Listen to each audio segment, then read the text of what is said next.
It is another edition of Time About the Movies, and today we're taking a look at two more new movies that came out on July 10th, 2009.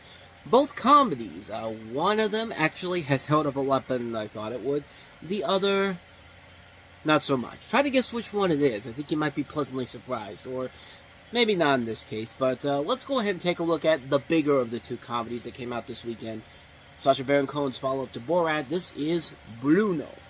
Bruno is coming. Will you remember what I look like? Most likely. Bruno is Fantastic! Taylor! Bruno is You gotta be out of your mind. What type build is that, candidate? DMT. What is DNG? Dolce & Gabbana, hello? Hello? Bruno is rated R. So this is, of course, Sacha Baron Cohen taking another one of his characters from the Ali G show and bringing it into a movie.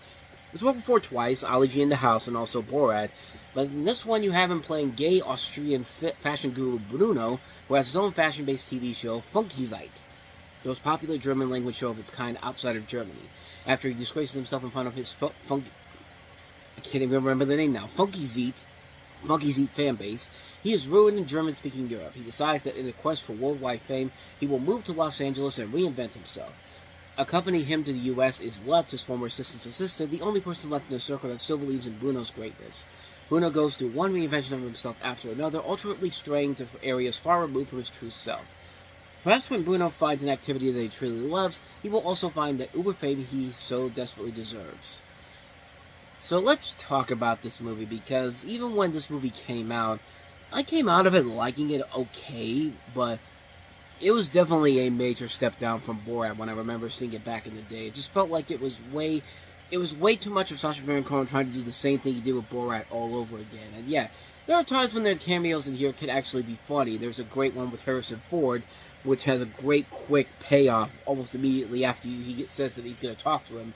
But other than that, though, there really is nothing else here with this movie that kind of works. It's a film that, back then, I was just kind of like, it's alright, let it slide.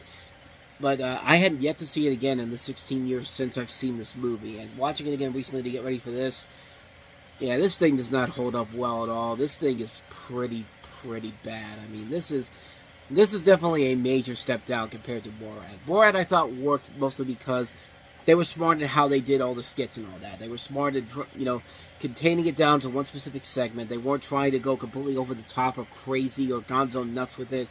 This one literally goes gonzo nuts with literal male anatomy in front of the screen. Like, there's literally a more than 10-second shot of a penis flying on the screen.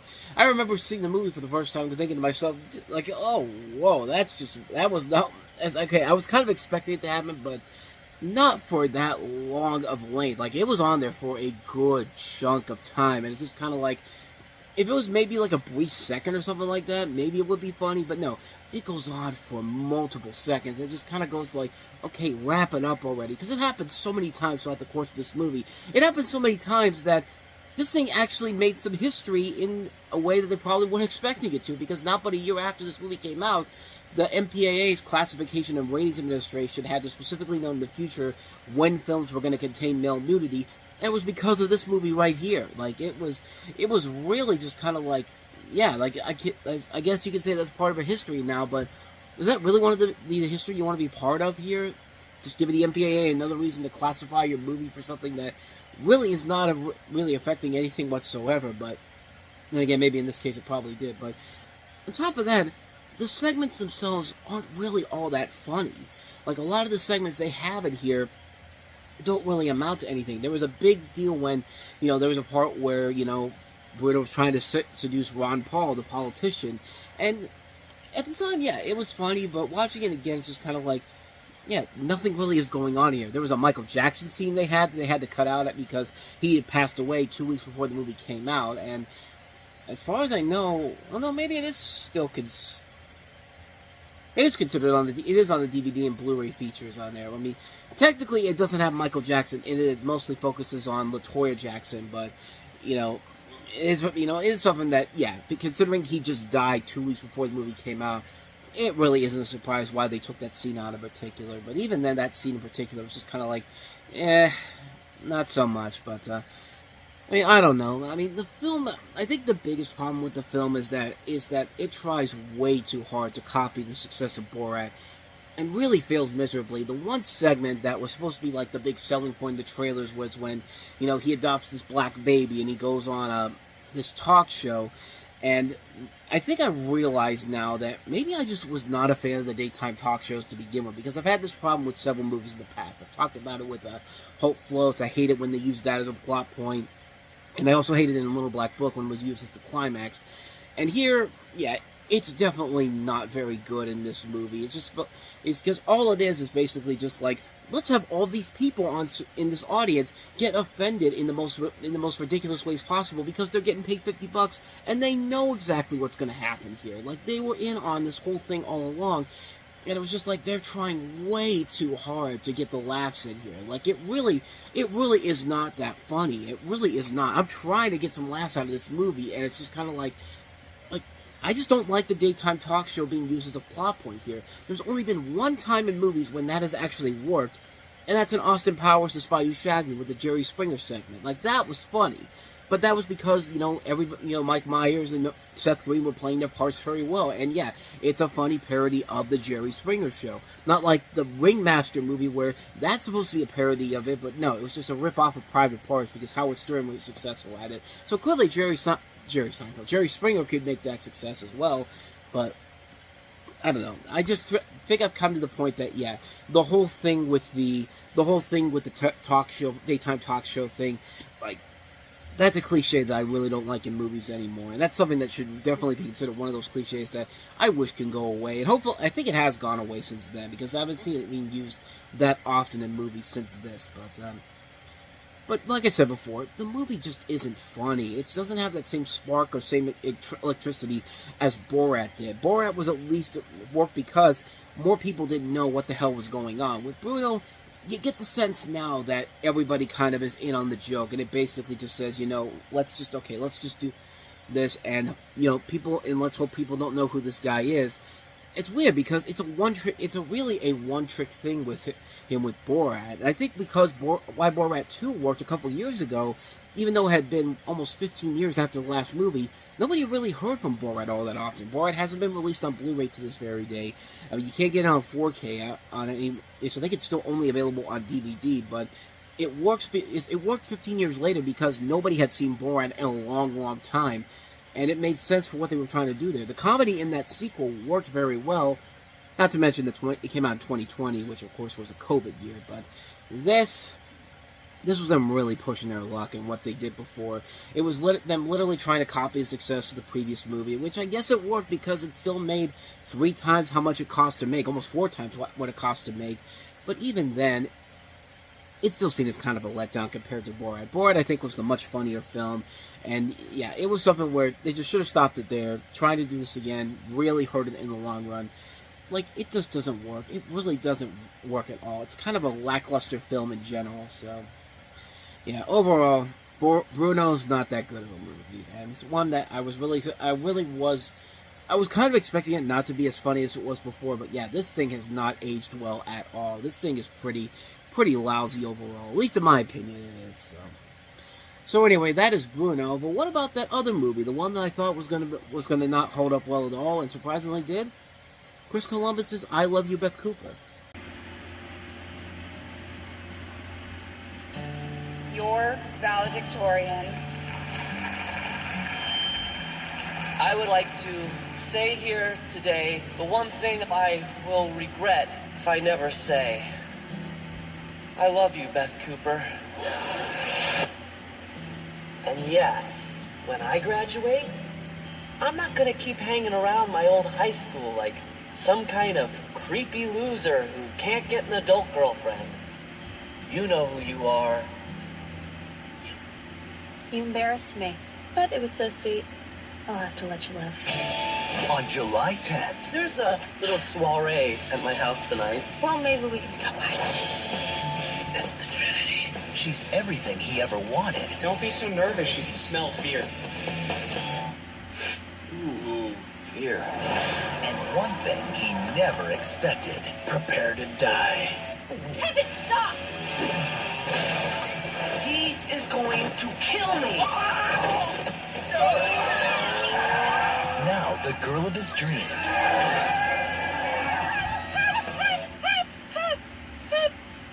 Sorry, I was unaware. I was admitting that. is going to show him the night of his life. You have never been with a woman. Susie cues, yum. My mom says yum, Yum. not like that.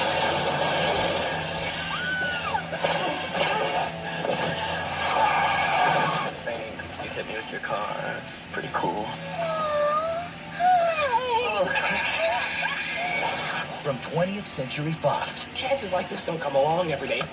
This does not happen. Showers! Don't be shy. Oh, Still love me. I Love You, Beth Cooper. all my memories from high school are from tonight. Yes, this is a polycarbonate blade. You gotta get out more often. So yeah, this is one that when I saw it back in the day, I was just kind of like, yeah, I'm not really getting into it. Mostly because I thought the first half of it was pretty much kind of mediocre overall, and just really kind of didn't go anywhere. But then the second half started to turn around, and then it really did get back on track. And overall, I came out of the movie thinking it was just okay, but I really was this close to giving it a really, really terrible review. It was really going to be one of the worst comedies that I'd seen that year. But 16 years have passed, and I will say I like it a lot. I like it a little bit better than I did before. Not to say that it's a great movie overall, but it certainly is slightly better than I gave it credit for back then. In the story, you have a valedictorian, Dennis Cooperman, played by Paul Rust from Semi-Pro, who tells the entire gymnasium that he's been in love with Beth Cooper for 6 years during their graduation. Beth, played by Hannah Panettiere, is of course the cheerleader, because why not? Not like there was any other TV show at the time where she was playing a cheerleader, so... But she finds it, quote, sweet, end quote, and it gives Dennis the courage to invite her to a party at his house later on that night. She shows up and brings two of her friends, played by Lauren London and Lauren Storm, and Beth's boyfriend Kevin, along with his army buddies, show up to try to kill him, and the ladies help him and his friend Rich, played by Jack T. Carpenter, out of the house, and it ends up becoming the greatest night of their lives. So it's Chris Columbus essentially returning to an adventures in babysitting type of storyline, where he's returning back to what he did back in the day. Like, he did write blockbusters, but he wasn't directing like blockbusters like Home Alone 1 and 2 or the Harry Potter movies. Like, he was directing more straightforward coming-of-age movies like Adventures in Babysitting, which was a great movie. He also did Heartbreak Hotel, which, not so much. And then he did, of course, Home Alone, and that's where he essentially became the big blockbuster movie guy. But as I said before, the first half I thought overall started off really slow. I mean, there was a lot of jokes about how the character of Rich is not gay, and how every line from every movie he says has to be said to a person. Like, there's a point where, you have Dennis's father, played by Alan Ruck, saying "Carpe diem," seize the day. And then Rich then goes, "Oh, Robin Williams, Dead Poets Society, 1989, director Peter Weir." He kept doing that throughout the entire movie, and I get it. He's a nerd. He's a movie geek and all, but, I'm a movie geek too, but you don't see me going around to people when I tell them movie quotes or when I hear movie quotes and say, like, "Oh, that's from Space Jam, 1996, Joe Picker directed that one." Like, I'm not doing that because I know that's not what people want to hear. It's just like, the most I would do is, "I got you, I got the reference right there." I'm like the Captain America meme, which is like, I understood that reference, But here it's just kind of like, it's done throughout the entire movie, and that shtick gets old really, really quickly. And then there was another character I didn't like in there, Treese, played by Lauren Storm from The Game Plan, which in that role in The Game Plan, it worked because it was a brief moment, it was a brief bit with her, and it was actually kind of funnier, being kind of the over-exaggerated potential babysitter of the Rock's kid in that movie. And yeah, it worked because it was there for like a couple of seconds, but yeah, it's just like, I get what they were trying to do. They were trying to set her up to be like a dumb blonde, but when you hear her talk all the way in this movie, just the way she says these lines, it's just kind of like, oh God, please take the camera off her, please. consider that's how I felt back then, and watching it again, it's just kind of like, yeah, this isn't quite working. This isn't holding up well. So I was still going in with trepidations, but then the second half of the film begins when we start to get more character development. And it becomes more of the adventure outside of the house. They're going out in the night during the night. It's like Superbad kind of. And the jokes start to get more funnier. We do start to get more attached to these characters overall. And yeah, I like the fact that they do expand on the characters overall. Like Beth is seen as the popular girl in school, but then as Paul Rudd's character over the night finds out, not only does he not know too much about her overall, and more like she's a normal person, but he doesn't even realize that he doesn't really, when he says he loves Beth Cooper, like, I think he likes the idea of Beth Cooper as a whole. And I mean, in high school, I could definitely see where that guy's coming from, because I would think to myself, wow, I love this person, but I don't really know anything about them per se, because I'm more of I'm essentially an incel person. Like, I'm not really a social person in general. So I mean, I guess it's because maybe I can relate to Paul Rudd in this movie that I kind of found myself attached to the storyline as a whole. But like I said, the second half is where the jokes start to get more funnier. We do start caring more about the characters, even though many of the same jokes in the first half still fall flat. Because everything else around it is working a whole lot more. It is less distracting overall, and it does get better once the second half begins. I thought the two stronger performances did come from Hayden Panettiere. I thought she was on her way to becoming a really good actor, something like what Cameron Diaz used to do back in the day, but like when her career got started. I thought that was where the direction she was going to go, and unfortunately she hasn't really done that per se. She still has been some stuff that's been pretty good. Nashville, she was actually really good on that show. I'm trying to think of what else. She really hasn't done much since then, except for the Scream movies, where, she's been okay in those movies overall. And, another one I was really surprised I kind of enjoyed in this was Lauren London, who had been in some other stuff we've talked about before. This Christmas, ATL. She was one of the few things I liked in Next Day Air. And she was Turtle's girlfriend on Entourage for a little bit. But even in a movie like this, where she... she was 25 when this kit was released, and yeah, it's kind of hard to buy her as a high school student, but for what they did with her in this movie, it worked fine, and I thought she had some good moments in there overall. And it's Chris Columbus. I think Chris Columbus, like I said before, I like the fact that he went back to his roots with this movie, because this is a guy that started his career off directing mostly associating his work with the John Hughes movies. He wrote a lot of those movies. He wrote stuff even mixed in with the stuff that he wrote, like Gremlins and The Goonies, like he did, of course, as I mentioned, Adventures in Babysitting, Home Alone, like those comedies as well. It's nice to see him getting back to a return to form, even though I thought the direction overall here was subpar for the most part. I still like this movie. I still think it is a pretty solid movie overall. It's a film that you have to get through the first half. The first half really is the weak link of the movie. But once the second half gets going, once they're on the road and go on this crazy adventure in the nighttime, that's where the fun really comes into play with this movie. I think it is an overall really enjoyable movie that it takes a little bit to get there, but once it gets there, it's worth it. It's worth going along the ride. If you like stuff like Adventures in Babysitting or License to Drive or Superbad, these movies where they take the main characters on this adventure outside of their home and into this crazy world that we live in, I mean, it works there. I think it works very well for the most part. So overall, not a great movie, but certainly not the bad movie that I thought it was back in the day. It's definitely gotten better with time. It's a film I'd say it's worth checking out. I love you, Beth Cooper. And so, with all that said, we wrap up another edition of Time About the Movies. And once again, only 2 movies to look at next time around. This July is not really that packed with many big independent movies overall, but we do have one indie movie here. But of course, we have a big blockbuster, and that is the penultimate story of Harry Potter and the Half-Blood Prince. We'll take a look at that one. And we'll take a look at Joseph Gordon-Levitt and Zooey Deschanel and Mark Webb's 500 Days of Summer. We'll take a look at both of those movies. That'll be coming up tomorrow on the show, so definitely be on the lookout for that.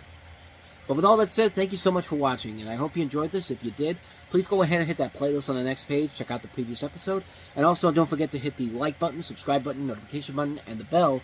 That's where you get updates on when new videos come out, and we do post new videos here every day. So, with all that said, I'm off. I'll see you guys next time, and until then, as always, take care.